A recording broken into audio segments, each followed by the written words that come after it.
Phil Simms is a Giants legend. He's, of course, the MVP, Super Bowl 21, an enormous part of the renaissance of that franchise in the 80s. These days, as we all know, he's the lead color commentator on CBS's NFL football coverage, working with Jim Nantz. Earlier today, he stopped by to talk about the Jets and the Giants and also the Spot Me campaign to educate people about skin cancer. But first, we, of course, started talking football. What'd you make of the whole thing with Rex and the playbook and end up in Belichick's hands? You know, I was asked this early today, and I said that I'm going to give the exact same answer. On a scale of 0 to 100, it means 0. Well, explain why. Because everybody says you have to be so protective over this playbook. Well, the playbook, all playbooks in the NFL, there's some differences, but it still has the same knowledge. And what you can do, you take that, you really can't apply it to the games. And look, I say this all the time. You could give your game plan to the opponent, and it still might not have an effect on the outcome of what's going on. You think Geno Smith will be the starting quarterback for the Jets to start the season? Well, I hate to get into all those things, but if I had to say yes, if you made me pick one, I would pick Geno Smith. You know, I think he's improved since last year. I thought the way he played at the end of last year probably gave him great confidence. And now he knows what to expect from pro football. You know, not only the games, but practice, the meetings.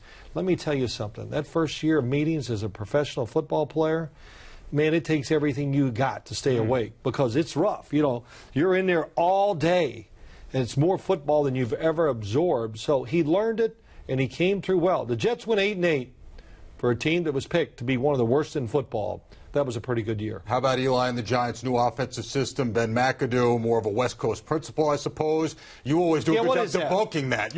I always love you debunk it all and say it's all football anyway. Hey, oh, no, wait. You know, some teams. I think it's short passes, right? Isn't that the teams this year in the NFL, they're going to run the spread.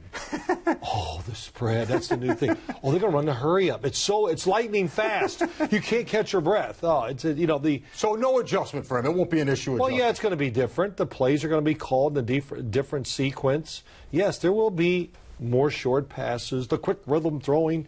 You know, to me, quick rhythm throwing can lead to more errors because it's quicker, less time to see, to make that decision. Tighter spaces, too. Tighter spaces, ball gets tipped. These linemen are so well trained now to read the drops of the quarterback. So, look, the big thing for the Giants, and I say this about almost all NFL teams. Think about the 2 championship games last year. There's one thing those 4 teams had in common. And no, it's not good quarterback play. It's really good offensive lines. If the offensive line is not really good for the New York Giants, they will not be a serious contender. Well, let me ask you this. You played at a time, Ron Earhart's offense, very conservative. I mean, Lionel Manuel and Zeke Moat and Mark Bavaro and not much else in a passing attack. And you were handing the ball off Otis Anderson, Joe Morris, Carthon. Well, Did you ever think it would become this wide open? Well, wait, let's slow down there. All right. In 1984 and 85, there was only one quarterback in football that threw for more yards than me, and that was Dan Marino. Right. And it was only by a little.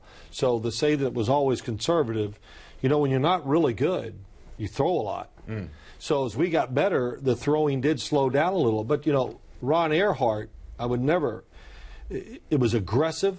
And usually start of games, we were really aggressive throwing. But we got a lead, now look out. We could squeeze the air out of anything back then.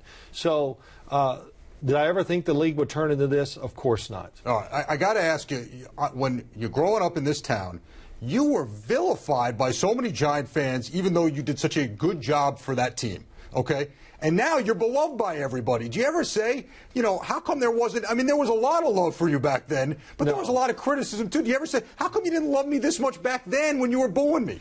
Well, it's never as bad. Looking back, you go, oh, they really, but, when you play, I got to tell you, I don't remember going, oh, they don't like me enough. I didn't care. I didn't hear it during the games. Really? I really don't. No, I did not. Okay, that's interesting. And I made a lot of comments that got me in trouble too. I'll be real quick. I get hit really bad in a game. I can't remember the year, 85, maybe 86. Lionel Manuel says, "Go out of the game, man. You're hurt." And I said, "I wouldn't go out of this game to give the fans a satisfaction." And just like that on the field. Well, Lionel told everybody after the game, "Phil's tough. He wouldn't come out of the game." He said, And of course, it's not how I played that day. It's what I said became the story.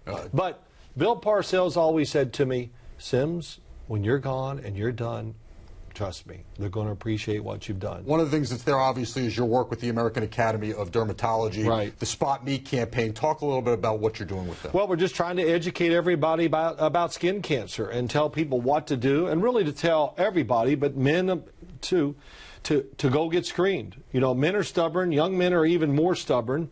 And you can go to spotme.org and find out where you can go get a screening from a dermatologist. And they'll be working with some pro football camps. 3 teams will be involved this year: Atlanta, Chicago, and Dallas. So that's good, too. Hey, thank you for coming, and we appreciate it again. It's the Spot Me campaign, the American Academy of Dermatology. Right. Thanks for stopping, and we hope to see you soon. Thank you. Thank you.